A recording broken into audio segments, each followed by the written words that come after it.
ખુરિસ્તાનનો રાજા કાડીસ કાનનો કાચો હતો, મગજનો નબળો અને સ્વભાવનો વેમી હતો. મોજ મજા અને એસ આરામમાં આખો દિવસ રહીચો પૈચો રહેતો.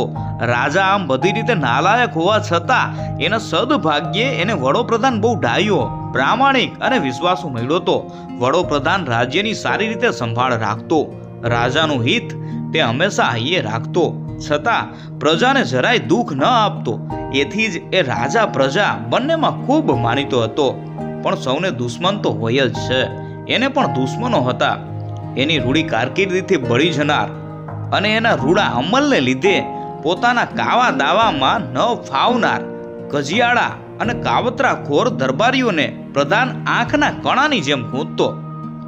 એ લુચ્ચા કારસ્તાનીઓનો ઈરાદો પ્રધાનને દૂર કરી પોતાના મળતિયાઓને એ જગ્યાએ બેસાડી દઈ અને રાજાની ખુશામત કરી અને પ્રજાને પીડી પોતાનો સ્વાર્થ સાધવાનો હતો. રાજા હતો કાચા કાનનો. રોજની ભંભેરણીથી પ્રધાન વિરુદ્ધ એના મગજમાં ભૂત ભરાયું. એણે પ્રધાનને પદભ્રષ્ટ કર્યો. પ્રધાને રાજાને પોતાના તરફથી કાંઈ પણ કહ્યું નહીં. પોતાની વિરુદ્ધ દુષ્ટ સ્વભાવના લોકોએ રચેલી ખટપટ વિશે એણે એક શબ્દ પણ ન કહ્યો. રાજાની મહેરબાની પાછી મેળવવા એણે જરા પણ તૈયારી ન કરી. પોતાની અનેક ઉમદા સેવાઓની વાત એણે મનમાં ને મનમાં રાખી. એણે માત્ર એક તદ્દન સાદો કાગળ રાજાને નીચે મુજબ લખ્યો: મહારાજને માલુમ થાય કે જે બની ગયું તે માટે હું ઘણો દિલગીર છું. મારી બધી માલ મિલકત રાજ્ય તરફથી જપ્ત કરવામાં આવી છે અને હું હવે ભૂખે મરું છું. મારા ગુજરાન જેટલું પણ મારી પાસે નથી. આથી નામદારને ચરણે મારી નમ્ર વિનંતી છે કે મને આપણા રાજ્યમાંથી થોડાક વીઘા ખરાબાની જમીન આપવી. એ જમીનને હું ખેતી લાયક બનાવીશ. એ રીતે દાળ રોટી રડી ખાય. આપ નામદારનો સદાને માટે ઓસિંગણ રહીશ.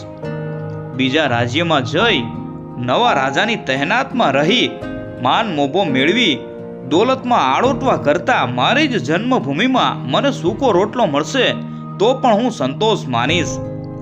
રાજાએ કાગળ વાંચી પોતાના અમલદારોને રાજ્યમાંથી થોડા વીઘા ખરાબાની જમીન કાઢી આપવા પ્રધાનને હુકમ ફરમાવ્યો.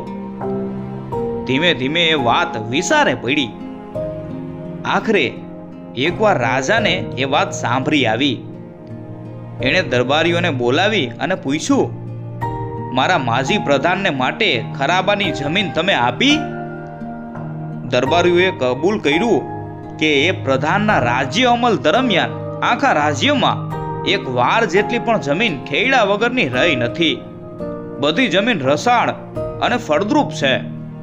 ખરાબાની જમીન છે જ નહીં, એટલે પ્રધાનને જમીન આપી શકાય નથી. રાજા કાચા કાનનો હતો, છતાં એની બુદ્ધિ બેર મારી ગઈ નહોતી. પ્રધાનના રાજ અમલમાં જરા સરખી જમીન પણ ખેડા વગરની ન હતી. એ કારણે રૈયત સુખી હતી. ખેડૂતો ખુશી આનંદમાં દાણા કાઢતા હતા અને વેપારીઓ ધમધોખાર વેપાર કરી જતા હતા. જે દેશમાં ખેડૂત અને વેપારીઓ આબાદ હોય તે દેશમાં રાજ્યની તિજોરીના ભંડાર ભરપૂર રહે, એમાં સી નવાય. એને આ વિચાર આવ્યો. બધો વૈભવ અને આબાદી આણનાર વિશ્વાસુ વૃદ્ધ પ્રધાનને મેં આ ખટપટિયાઓની ભંભેરણીથી હાંકી મૂક્યો. રાજાને બહુ લાગી આવ્યું. એણે આબરૂભેર જૂના પ્રધાનને પાછો બોલાવ્યો. એની અસલ જગ્યા પાછી સોંપી. એને ઉમદા બક્ષિસો આપી. ગઈ ગુજરીને ભૂલી જવા વિનંતી કરી.